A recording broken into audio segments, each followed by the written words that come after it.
Boa tarde, que a graça e a paz do nosso Senhor Jesus Cristo esteja sobre a tua vida, sobre a tua casa, sobre a tua família, em nome de Jesus. E como eu tenho falado, nós temos um projeto de conversar com pessoas, conhecer outras pessoas, saber um pouquinho da sua experiência com Deus, da sua experiência de vida. E hoje eu estou com tenho o privilégio de estar aqui com o pastor Paulo Tomé, pastor presidente e fundador da Missão Evangélica Jaboque, o meu pastor, com muito orgulho, E ele nos deu essa honra de hoje estar conosco aqui para que nós pudéssemos conversar um pouquinho, entender e conhecer um pouquinho da vida do pastor Paulo. Porque, infelizmente, as pessoas têm uma concepção que o pastor ele é inacessível. Eu, pelo menos, eu sou mais antigo na igreja, pastor? E as pessoas tinham uma dificuldade de ter acesso ao pastor. E eu dou graças a Deus pela vida do pastor Paulo, que é um pastor acessível. E nós vamos conversar agora um pouquinho. E a primeira pergunta que eu queria fazer para o senhor, pastor, é a seguinte: quem é Paulo Tomé, em poucas palavras? Quem é Paulo Tomé? Graça e paz, queridos, que a boa mão do nosso Senhor e Salvador Jesus Cristo seja sobre a tua preciosa vida. Amém. Para mim também é um motivo de alegria estar aqui com o pastor Kinderman. Eu falo sempre que ele é uma pessoa meio diferente, mas amém. É uma pessoa fantástica que tem essas iniciativas que eu tenho apoiado ele tem usado isso na propagação do Evangelho de Jesus Cristo. Paulo Tomé é um servo do Senhor, que ama muito a Deus, vive na sua plenitude. Eu sempre digo que o lugar que eu me encontro hoje é o melhor lugar que eu poderia estar, servindo ao Senhor. Eu sempre desejei muito servir ao Senhor, sempre desejei muito colocar a minha vida à disposição do Senhor. Sou uma pessoa muito simples que tem como propósito de vida agradar ao Senhor. Uma pessoa bastante comum, não tem nada de excepcional, mas uma pessoa que eu sempre digo que talvez quando eu estiver na presença do Senhor, o Senhor possa dizer assim: olha, você falhou em muitas coisas, mas uma das coisas que eu não abro mão é na fidelidade. Uma pessoa que eu tenho algumas virtudes que eu não abro mão delas. Então, primeiro, fidelidade a Deus, fidelidade às pessoas que me cercam. Então, o pastor Paulo Tomé é um homem que ama estudar, gosta muito de cozinhar, e é isso, é uma pessoa extremamente comum, como o senhor disse, que está aí na tentativa de louvar, de agradar a Deus com a nossa pequena vida. Eu me converti com 16 anos de idade, e desde então eu tenho proposto no meu coração de viver uma vida que agrade ao Senhor, que louve ao Senhor. Então, Paulo Tomé é essa pessoa que o senhor acabou de falar, acessível, simples, que tomou a decisão de servir ao Senhor, de agradar a Deus. E essa tem sido a nossa busca, essa tem sido o nosso alvo, esse tem sido o nosso desejo. Amém. E eu acho que algumas pessoas já ouviram falar. Eu me converti também, faltavam 10 dias para completar 17 anos. Então temos mais alguma coisa em comum, 10 dias, foi um presente de aniversário. É uma graça ter sido alcançado por Jesus na adolescência ainda, A gente pode dizer que nós utilizamos bem a nossa juventude, a nossa vida, Nós gastamos bem a nossa vida e estamos gastando bem a nossa vida porque nós estamos utilizando-a para a glória do Senhor. Isso Glória é Deus tremendo. Então você que é jovem, você que é adolescente, guarda isso no teu coração. Às vezes você olha para uma pessoa como eu, assim, cheia de barba branca, cabelo branco, e acha, ele sempre foi crente. Então nós nos convertemos na nossa tenridade, na adolescência. Então aproveita esse tempo para servir ao Senhor com tudo que você tem de excelente. Com o teu vigor, com a tua alegria, com a tua jovialidade. E você vai ver que lá na frente, você não vai se arrepender disso. Amém? Glória a Deus. Segunda pergunta, pastor. O senhor falou que se converteu aos 16 anos. eu sou de um lar evangélico. O pessoal tem uma expressão que eu acho meio engraçada. Eu nasci num berço evangélico. Eu nunca vi um berço levantar a mão e aceitar Jesus. Né? Mas a pessoa muitas vezes nasce de um lar evangélico. Os seus pais já eram evangélicos. Eu, no meu caso, não vim de um lar evangélico. Né? E o senhor? Não, eu sou de formação católica. Eu cresci num lar católico. Eu sempre tive uma fé muito praticante. Né? Eu sempre tive uma fé muito praticante. Mesmo naquele cenário do catolicismo, eu sempre me envolvi muito com a fé. Né? Eu era leitor da missa, ministrava cursos de crisma, já bem novinho, né? E ali ajudando o padre nos seus serviços eclesiásticos. Mas toda a minha família sempre foi católica. Um primo meu e um tio, né, que se converteram ao Evangelho, e eles foram os que me conduziram à fé cristã. Então isso aconteceu aos 16 anos, né? A maior parte da minha família ainda é católica, né? São pessoas que têm uma fé operante, mas são católicos. Então a minha formação é católica. Eu me reconverti ao Evangelho aos 16 anos mesmo, dentro dessa proposta, ouvindo uma mensagem. Eu era muito jovem e era uma noite que nós queríamos ir para uma festa, para um baile, mas no caminho nós paramos numa igreja. Né? Meu tio me convidou para ir a uma igreja e depois ele iria conosco para o baile que nós queríamos ir. Mas no caminho a gente parou, eu e mais 4 amigos, né? Todos se convertemos no mesmo dia. Que bênção! Né? Glória a Deus. E naquela noite o pastor pregou: vinde a mim todos que estáis cansados e sobrecarregados, e eu vos aliviarei. Eu pergunto, o que um jovem de 16 anos poderia estar cansado? Né? Eu sempre fui um jovem, cresci num lar muito saudável, no meio de uma família muito saudável, meu pai, minha mãe, pessoas excepcionais, né? Rodeado de tios maravilhosos, de pessoas maravilhosas. Então o que poderia ser cansado? Mas naquele momento o Senhor falou comigo. Eu me senti cansado e oprimido naquele momento. E era interessante porque naquele momento eu estava com meus amigos ali e eu dizia: meu Deus, o que eles vão dizer, né? E indo para uma festa. Indo para uma festa. E de repente eu levantei a mão.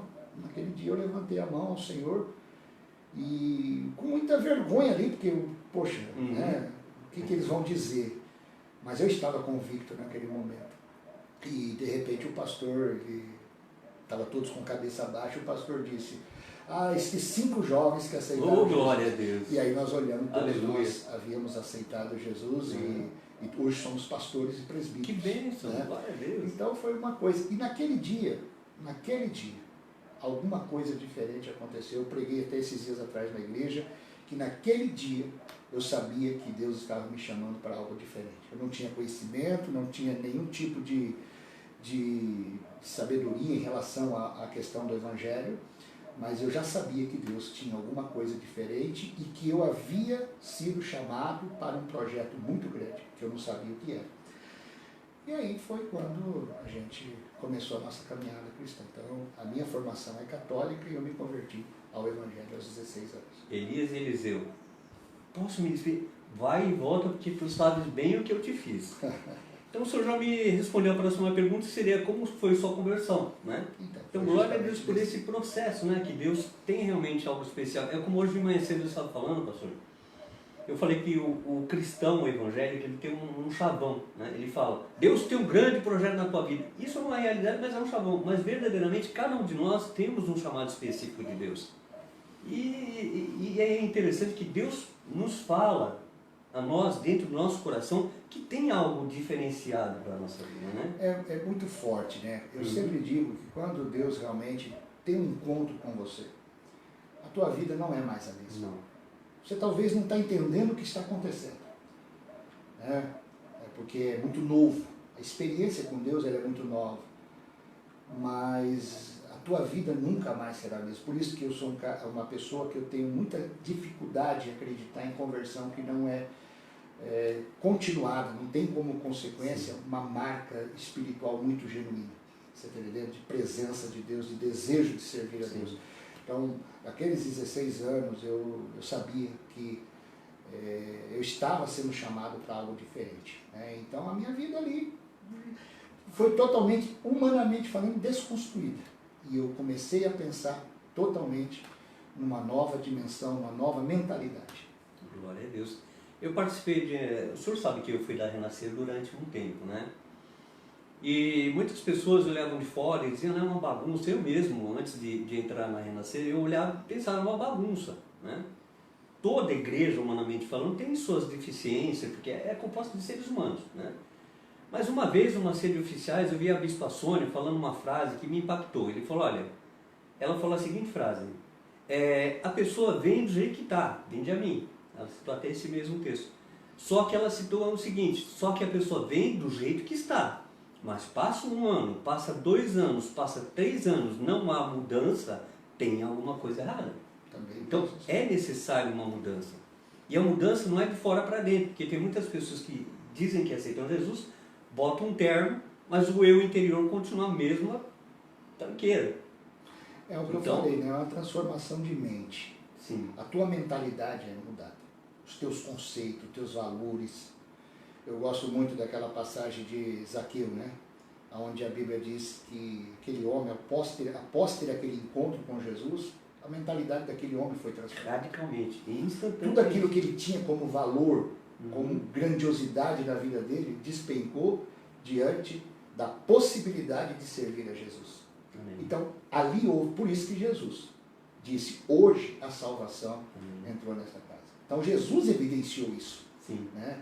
Então, realmente, a conversão, ela não é um processo só do estereótipo, só da estrutura, da aparência. Ela é alguma coisa que é essa mudança, é metanoia mesmo, é uma mudança de mente, de vontade, de pensamento, de desejo. Então, é essa transformação. Né? Amém. E, bom, eu sei que o senhor foi ungido bem cedo, né? E como é que foi essa experiência de digamos assim, na eternidade, no início da vida adulta, ser chamado ao pastorado? Então, como eu me converti aos 16 anos, eu tinha um grande desejo, ser médico. Esse era o meu grande desejo. Né? E eu me vi dentro da faculdade de medicina. Né? Mas, um dia, a minha experiência cristã era experiência batista, né? O qual eu honro muito e louvo a Deus por isso. Então, eu não tinha muito contato com a fé pentecostal. Mas um dia, eu fui fazer uma visita com um amigo meu, a uma irmã, e naquele dia ela olhou para mim com aquele olhar pentecostal, né, que só os pentecostais têm, e deu uma palavra para mim naquele dia. Ela disse, olha, eu te vi hoje. Mas era muito estranho como essa mulher podia ter me visto, né?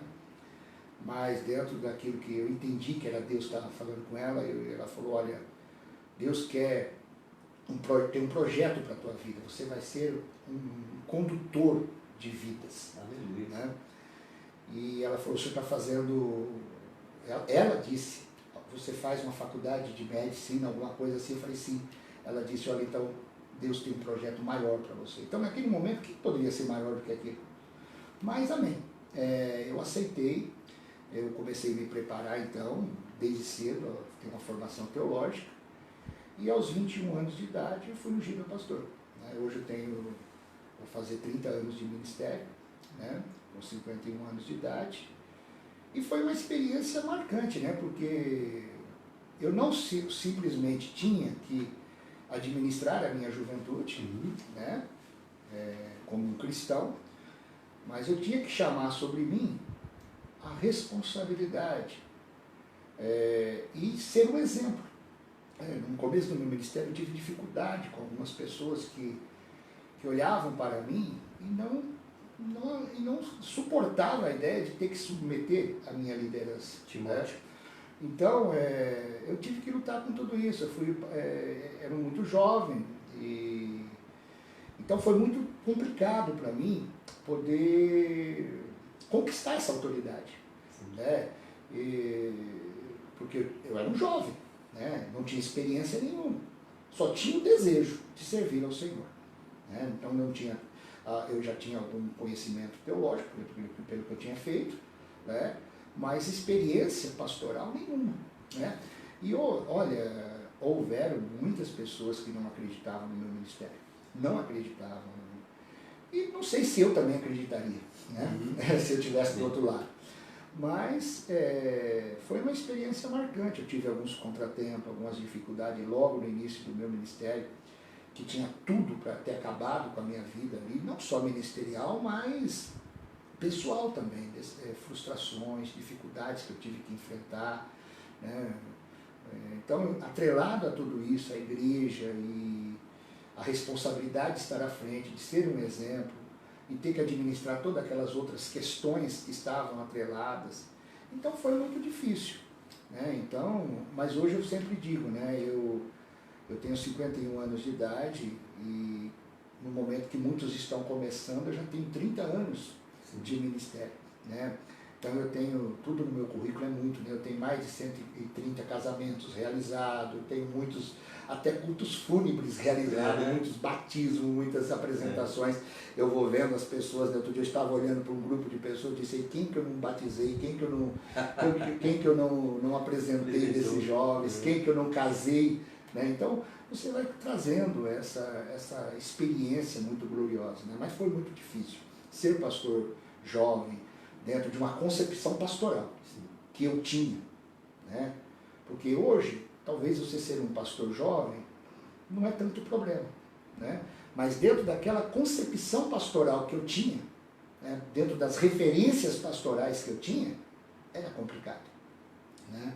Era muito complicado, porque as experiências pastorais, os exemplos pastorais que eu tinha eram muito fortes. Eu tive um pastor, uma referência pastoral, chamada Dirceu Lingoche, né, que logo no meu início do meu ministério foi uma referência muito grande ministerial para mim. Ele era um homem de uma capacidade, de uma pressão, a vida dele era uma pressão ministerial muito grande. Não que ele pressionava, mas, embora ele pressionava, mas estar do lado dele era uma coisa muito importante. E naquele momento você tinha que falar, poxa vida, eu quero ser como esse homem, né? Que leve a integridade ministerial dessa maneira.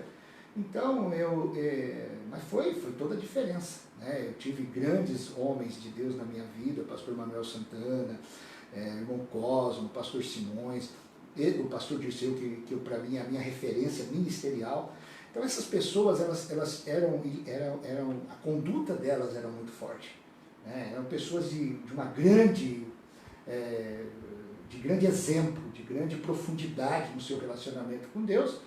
E isso exigia de mim que eu precisava ser como aquelas pessoas, né? Então esse padrão, não foi fácil, né? Porque foi um padrão de exigência muito grande. Mas estamos aí, 30 anos, né? Da glória do Senhor. Glória a Deus. Deus está aí nos ajudando e nos conduzindo para a glória de Deus. Eu entendo essa questão da pressão agora. São tantas emoções. Pastor, como nasceu a Jaboque? Como foi a concepção da Jaboque? Qual a sua visão dela hoje? E alguma coisa em relação ao futuro da igreja como a Jaboque, eu sempre digo, né? Se você ouvir qualquer pessoa falando de um nascimento de uma igreja, muitas vezes elas vão dizer, quase sempre elas vão dizer, é um projeto de Deus, né? Mas nem todos os ministérios nasceram de um propósito de Deus, de um projeto de Deus. Eu digo que a Jaboque é um projeto de Deus porque ela não é resultado de rebelião, ela não é resultado de descontentamento, né?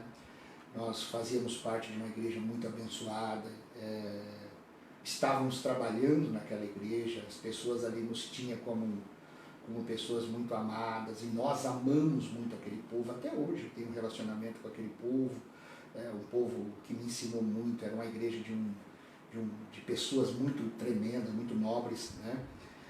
Mas havia alguns projetos no coração, alguns desejos do coração, e a Igreja Jaboque, ela surgiu de uma reunião que nós tínhamos, né, que foi colocada na nossa mão para fazer, e depois aquilo começou a ser tirado de nós, né? E nós não entendemos, né, o porquê que aquilo estava sendo tirado. Depois, com o tempo, a gente começou a entender. Mas aí ela começou com essa reunião, né? Nós havíamos tido um contato com o Espírito Santo, com o batismo com o Espírito Santo e tal. E nós entendíamos que naquele ambiente onde nós estávamos, nós estaríamos contrários a essa visão.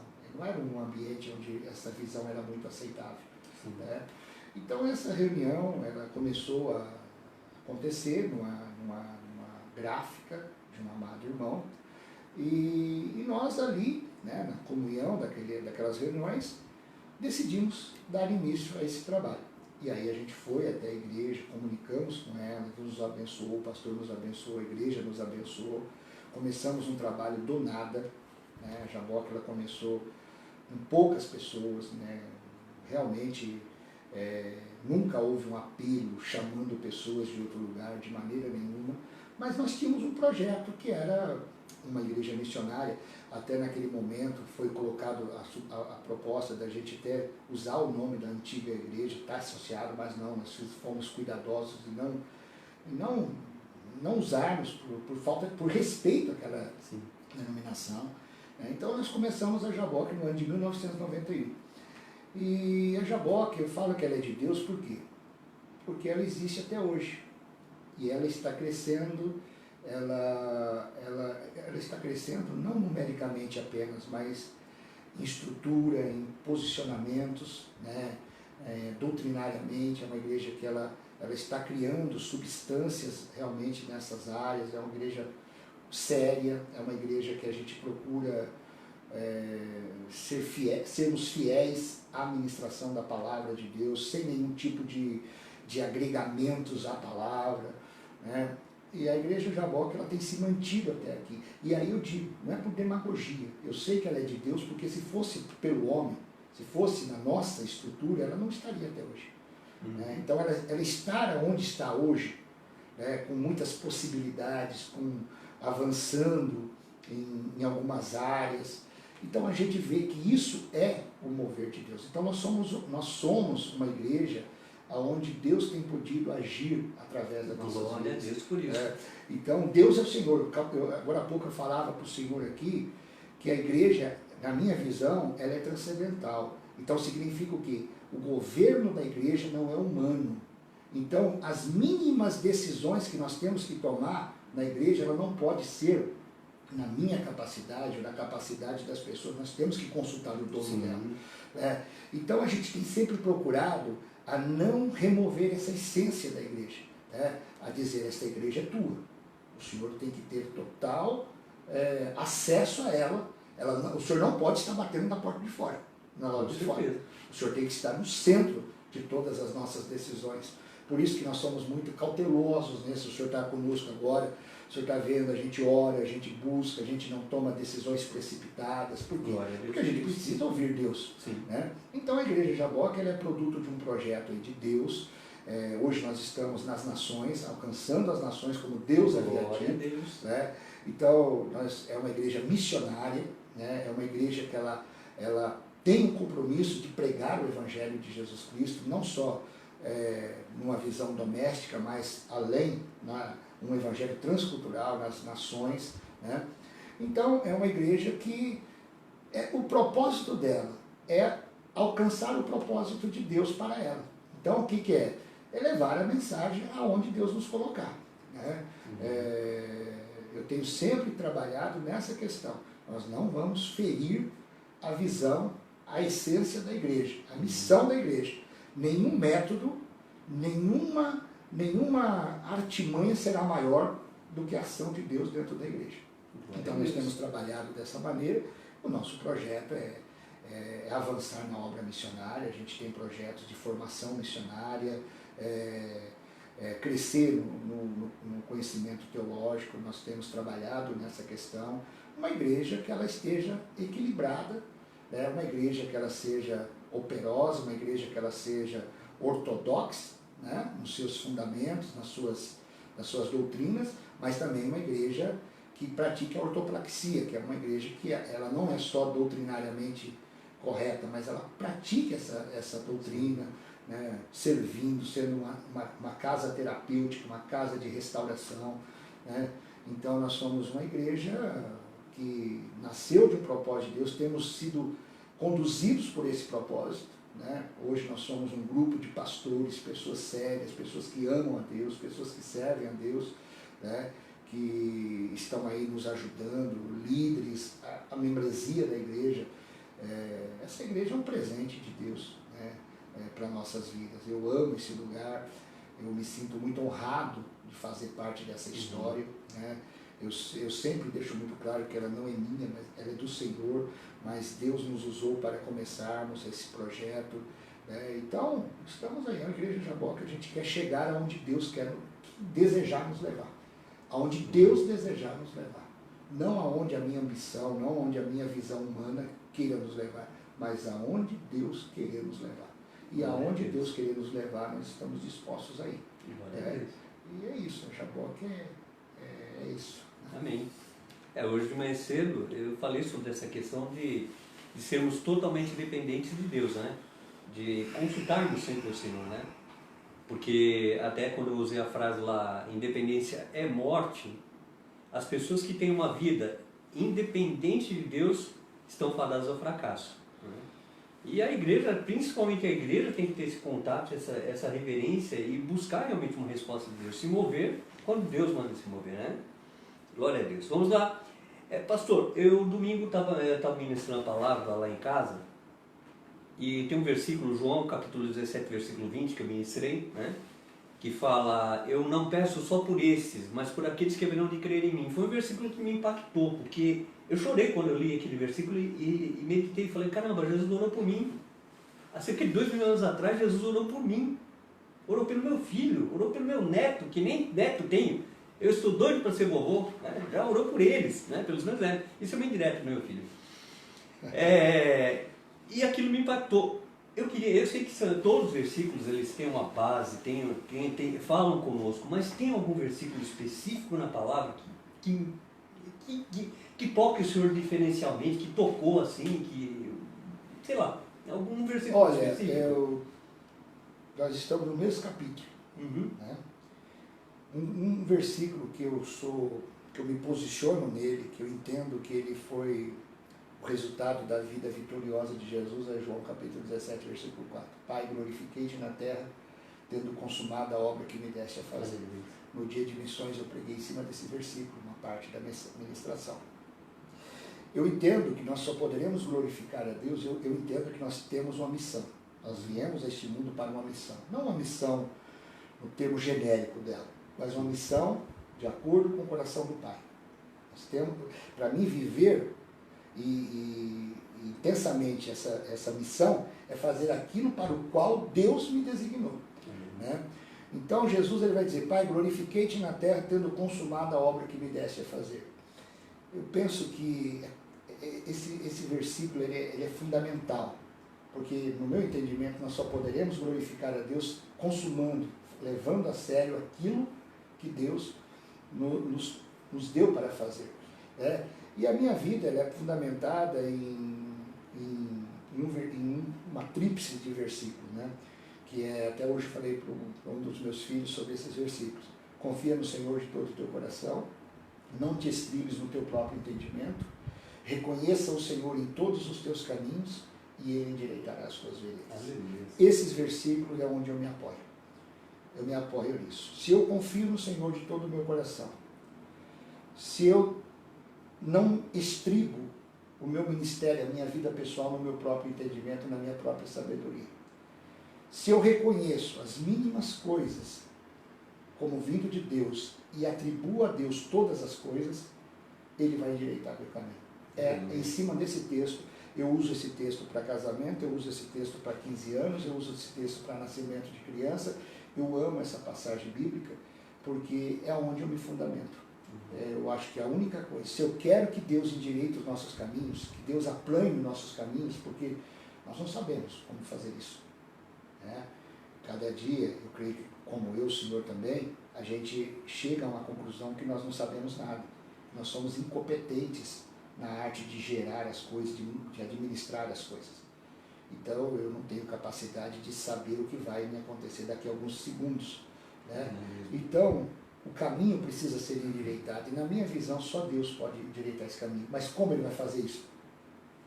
confiando nele, não se estribando na nossa capacidade, muito com o que o Senhor pregou hoje de manhã, e reconhecendo Deus em todos os nossos caminhos. E aí diz aquela questão, nas mínimas coisas, Senhor, o que o Senhor pensa disso?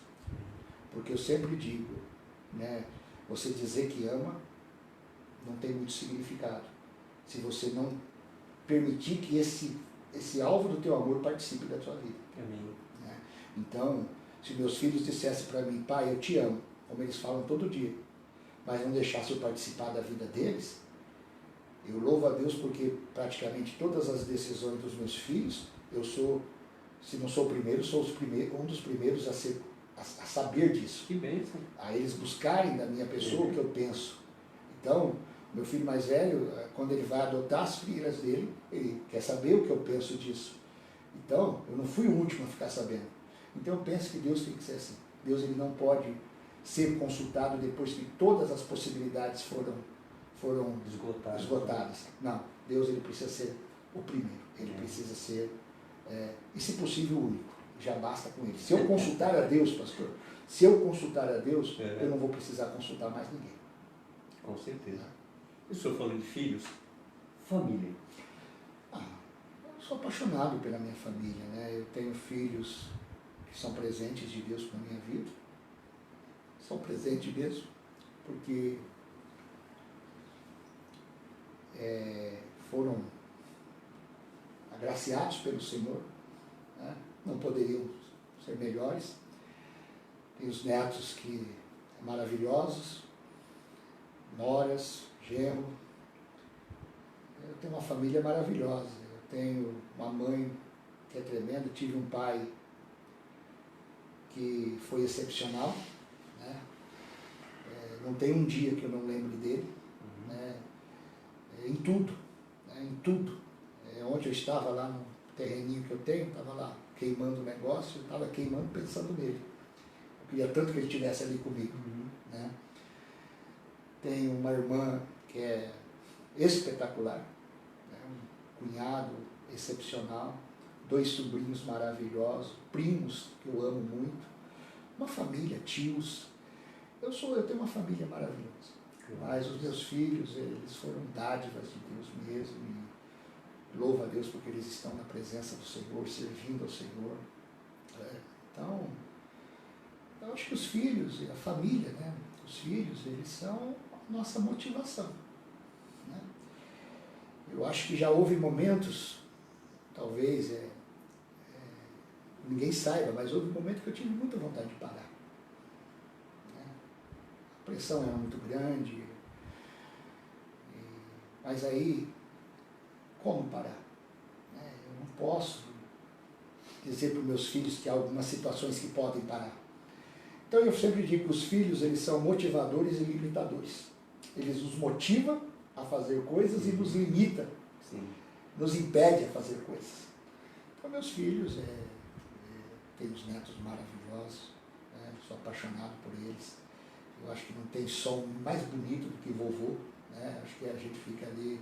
Eu ainda não sei. Você ainda não tem, mas você vai ter. Né? Então eles me deram as coisas mais importantes da minha vida, que eu amo ser chamado de vovô, de vô, né? De pai, de papai. É muito gostoso tudo isso. Então, a família é tudo que nós temos. Né? Muitas vezes a gente briga com eles, muitas vezes a gente tem dificuldade com eles, né? E muitas vezes eles acabam sendo mais alvo dos nossos desgastes, né? Porque a família sempre acaba sofrendo mais, porque tem coisas que você não consegue fazer com os outros, aí você acaba descontando nos teus filhos, nas pessoas que estão ao teu redor. Né? Mas ele é o lugar que a gente tem de segurança. Né? Então eu sei que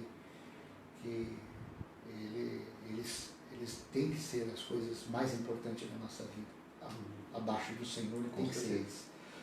Então eu sou agraciado. Como tudo Deus faz em abundância na minha vida, né? Ele me deu filhos maravilhosos, me deu netos maravilhosos. Né? Eu tenho 10 patos. Né? lá no meu terreno. Cada um eu coloquei o nome de um dos filhos, dos netos. Né? E agora eu não posso matar os patos, porque cada um tem o nome de neto. Exatamente. Né? Mas eles são maravilhosos. Né? E glória a Deus pela vida deles. E eles são as coisas mais importantes que eu tenho na vida. Vocês acabaram de testemunhar 2 pastores derramando lágrimas aqui, ao vivo. É só filho que faz isso, eu acho, né? São tantas emoções. Pastor, mudando um pouquinho de assunto, saindo de igreja, saindo de família, qual a sua formação acadêmica? Eu fiz teologia, né? Bacharel em teologia, pelo Seminário Teológico Batista Nacional. E aí depois eu fiz várias outras formações. Eu fiz licenciatura em filosofia, fiz psicanálise, né? Atualmente estou fazendo biomedicina, né? Porque eu entendo que o homem ele não é um ser isolado.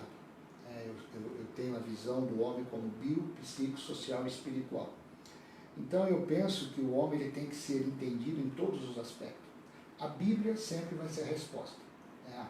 Para mim, tudo que o homem reside no seu relacionamento com Deus, a sua ideia de Deus para ele. Mas eu preciso entender esse homem, porque eu trabalho com gente, então eu preciso entender esse homem em todas as instâncias. Então, fiz filosofia, fiz psicanálise, estou fazendo biomedicina, estudei ciências da religião, né? Fiz enfermagem, né? Então tenho várias formações, todas elas porque eu tenho um projeto que em algum momento da minha vida eu quero servir ao Senhor num campo missionário. E eu penso que todas essas formações elas me serão úteis. Eu acho que aquilo que você puder, se você puder agregar mais ferramentas na tua pessoa, né, eu só preciso ter a graça de aprender um instrumento musical. Porque eu acho que com o que a gente tem, mais um instrumento musical, você seria completo para fazer um trabalho. Né? Então, e é uma das coisas que eu não tenho aptidão. Né? Já tentei sanfona, já tentei tudo, mas não consigo. Né? Mas, então, todas as minhas formações, teologia, enfermagem, psicologia, psicanálise, filosofia e agora biomedicina, né? Tem algumas extensões que eu fiz em Novo Testamento, escatologia, apologética, né? Eu estudei 4 anos sobre a defesa da fé, né? Fiz um mestrado em escatologia, né? Então a gente vai fazendo essas formações, tudo para agregar ao ministério, né? Então, essas são as minhas formações. É pouca coisa, né? Pouca coisa. Estude. Eu vou fazer uma pergunta meio redundante, né? Porque foi engraçado que lá no meu escritório, você já foi lá na minha casa, né? No meu escritório eu sou colecionador de miniaturas, eu tenho muitas miniaturas, né? E todas agora expostas em expositores. O papel de parede do meu computador é um carro, né?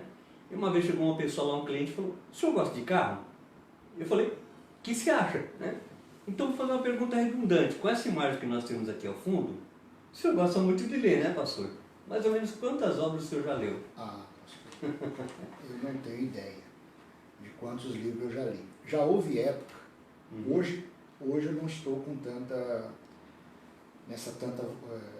intensidade.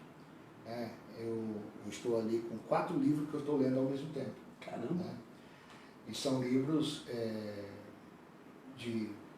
ecléticos, não é só questões teológicas. Né? Então,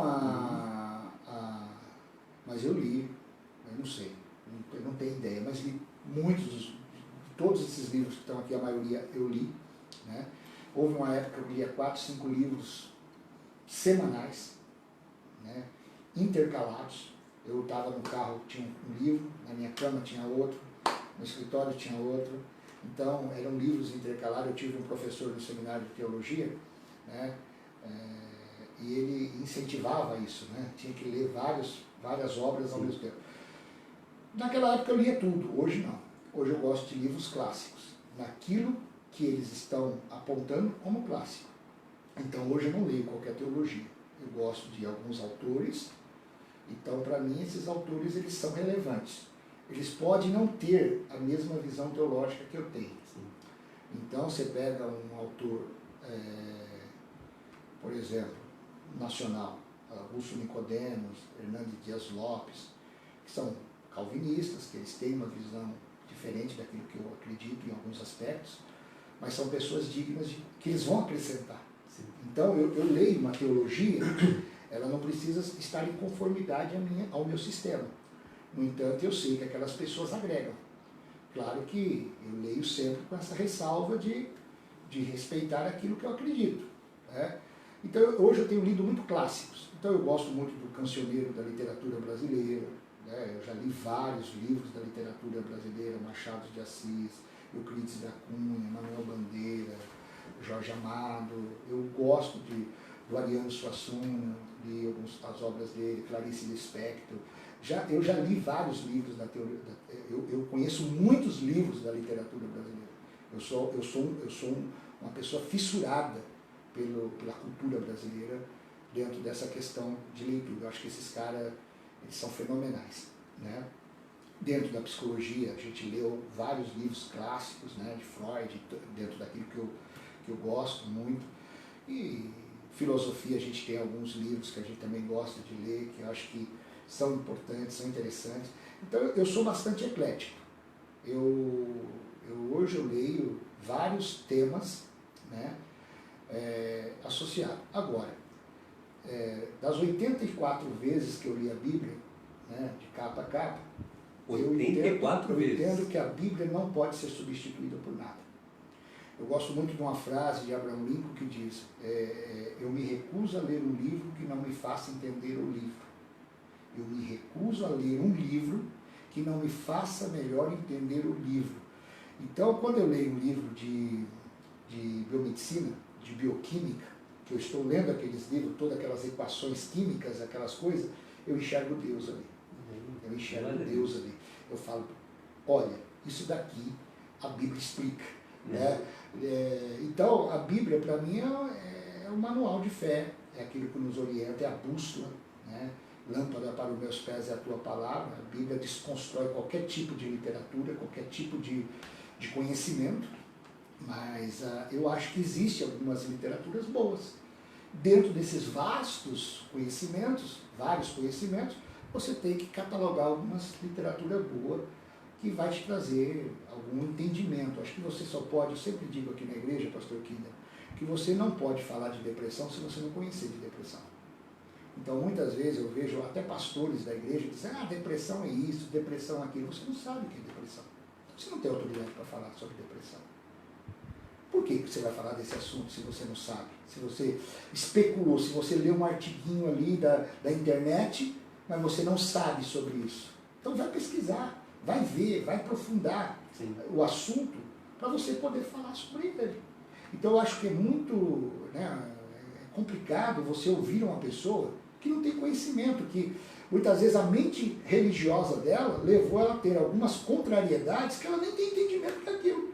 Quantas pessoas que vê na depressão uma ação maligna? Demônios. Quantas pessoas que vê nessas questões ações do diabo? Pô, tem uma estrutura química, é uma doença multifatorial. Então você precisa conhecer. Então quando você começa a aprofundar esses conhecimentos, você vai findar na Bíblia. Então o início é a Bíblia e o final é a Bíblia. Porque a Bíblia, ela não é Freud que explica, a Bíblia explica. Você entendeu? A Bíblia faz o que Freud não conseguiu. Embora Freud ele seja um ateu, e a maioria das pessoas vê em Freud um demônio, Freud era um médico, neurologista, que estudou muito, né? E ele contribuiu muito para o conhecimento. Você entendeu? Só que chegou em algum momento que ele não teve explicações. A Bíblia tem essa explicação. Então, não é Freud que explica tudo, a Bíblia explica tudo.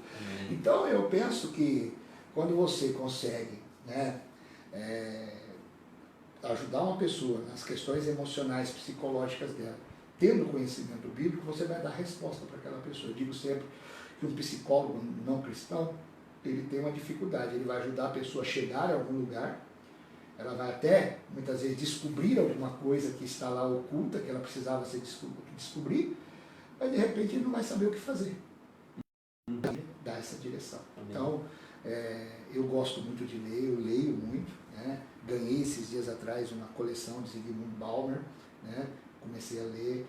Eu sou bastante eclético, eu gosto muito de leitura, né? Só não leio coisas que não vai edificar, leituras de autoajuda, essas coisas que é só marketing, né? Então que é só econômico, só 7 passos para isso, 8 passos para aquilo. Eu não perco tempo lendo essas coisas, né? Porque a vida não é tão simples assim, né? A vida é uma construção que você vai tendo diante do Senhor no dia a dia. Então não se resolve com 24 horas para ficar rico, 13 mandamentos disso, 15 passos para isso. Eu não gosto desse tipo de leitura. Tem alguns livros disso, porque chegam até mim, eu respeito, né? Mas não é uma leitura que eu gosto muito de ler, não. Eu gosto mais de coisas que fundamentam o meu conhecimento, né? Então, dentro desse pensamento, hoje, com a minha idade, eu penso que eu tenho que ser mais seletivo. Então, hoje eu escolho muita literatura que eu vou ler. Então, eu só leio os melhores naquela área. Então, se eu vou ler um livro de filosofia, eu vou ler o Zygmunt Bauman. Eu acredito que ele tem uma visão muito ampla daquilo que o mundo é, da sociedade que é hoje. E eu não sou assim, esse cara é ateu, esse cara não é ateu, esse cara é cristão, eu não catalogo as pessoas por isso. Eu acho que tem muitas pessoas que elas podem não desfrutar da nossa fé, mas elas agregaram muito à sociedade, à vida humana, né? Quantos pesquisadores, quantos homens que eles não eram cristãos, muitos ateus, mas trouxeram tantos benefícios para a humanidade. Então você não pode ler uma pessoa só porque ela é cristã e também não pode deixar de ler porque ela não é. Né? Então ela agrega, ela traz um conhecimento, ela traz... Né? Então eu acho que você tem que ler o melhor daquilo, de não especulativo. Como todas as áreas, a teologia, em todas as áreas existem aqueles que são especuladores. Eles escrevem um livro para ganhar dinheiro. Eles pegam o pragmatismo do momento e escrevem o livro. Né? Mas em todas as áreas tem. Agora, tem muitos livros que eles são livros maravilhosos e que acrescentam. Então, hoje, na minha concepção de leitura, eu só escolho os melhores. Última pergunta, que eu estou olhando ali para ver se a bateria não está acabando, está com 50%. Além da leitura, que óbvio que isso aí é uma coisa que o senhor gosta muito, tem até, além de conhecimento, tem por hobby. O senhor tem algum outro hobby? Pratica algum esporte? Odeio esporte. Odeio esporte. Eu sou da visão do apóstolo Paulo, que o esporte não faz contribuição nenhuma. Estou brincando. Eu acho fantástico a vida esportiva, mas eu não pratico nenhum esporte. Nenhum mesmo. Porque, olha, eu acho que o ministério, ele é o meu hobby. Viver o ministério, tudo aquilo que está relacionado ao ministério, leitura, ensinar, pregar. Se tem um lugar que eu me renovo, que eu me refaço, é ministrando a palavra de Deus. Mas vamos sair desse ambiente que é o meu dia a dia, é cozinhar. Eu gosto muito de cozinhar. Gosto de cozinhar para o outro. Eu gosto muito de cozinhar para o outro. Então, eu gosto quando, por exemplo, no Natal, eu reúno meus filhos, a minha família, eu cozinho para eles. Eu não deixo ninguém cozinhar junto. Eu quero... E muitas vezes é uma paixão que eu tenho. Por quê? Porque eu entendi, pastor Kinderman, que eu posso cultuar a Deus além do púlpito. Então eu faço o meu trabalho de cozinhar, o que para muitos seria desgastante, pesado, até caro, fazer o cardápio que eu gosto de fazer, mas para mim aquilo lá é uma forma de cultuar, é uma forma que eu estou me doando a alguém. Então eu gosto muito de cozinhar. Eu tenho coisas que eu gosto de fazer, mas não faço como hobby. Se eu falar para você que eu gosto de pescar, mas eu não faço isso como hobby, não é uma coisa que eu faço constantemente. Gosto de mexer com terra, mas também não faço como hobby. Mas eu acho que o que eu mais faço mesmo, fora daquele ambiente que é a leitura, que é o que eu gosto de fazer, e estar na igreja, pregando na igreja, é cozinhar. Eu amo cozinhar. Um dia eu quero provar a sua comida. O senhor provou minha comida e espero que tenha provado. Eu gosto muito de cozinhar. E olha que eu faço os pratos bem legais. Maravilha. Bom, nós estivemos aqui com o pastor Paulo Tomé, E eu agradeço muito, pastor, essa abertura de espaço. Eu sei que o senhor é bem corrido, bem atarefado, né? Então que Deus realmente continue abençoando, né? Porque a gente fala, Deus te abençoa, mas Deus já tem abençoado, que continue realmente abençoando e dando crescimento em todas as áreas na sua vida, na sua família. E suas considerações finais, pastor. Amém, queridos. Foi uma satisfação, né? Como eu disse para o pastor, eu não sou muito de ficar fazendo essas lives. Eu acho esse momento muito importante que nós estamos vivendo, esse caminho das lives, eles têm sido muito utilizados, né? A palavra que eu deixo para todos nesse momento: coloque Deus como prioridade, coloque Deus no centro da tua vida, das tuas decisões. Não permita que nada venha removê-lo deste lugar. Quando Deus for o centro da sua vida, todas as outras áreas da sua vida, com certeza elas vão fluir e bem, né? Então, que Deus te abençoe, meu querido, nesse momento que você está vivendo, nessa difícil momento, né?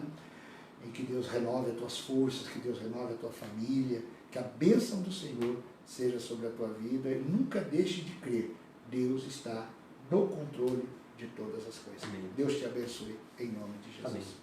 Então, só lembrando rapidamente, porque está piscando ali, acho que está acabando o tempo. Acesse o site no YouTube, Oficial MEG, Missão Evangélica Jaboque. Se inscreva lá, clique, porque sempre tem materiais novos, tem os cultos lives, né? Depois eles ficam online, ficam à disposição. Temos um seminário de teologia que está disponível para você. Acesse tudo de graça lá e vai ser uma bênção para a tua vida, tá bom? Meu amado, minha amada, que Deus te abençoe grandemente. Amanhã às 10 da manhã estaremos juntos novamente, tá ok? Fique com Deus. Um beijo no teu coração.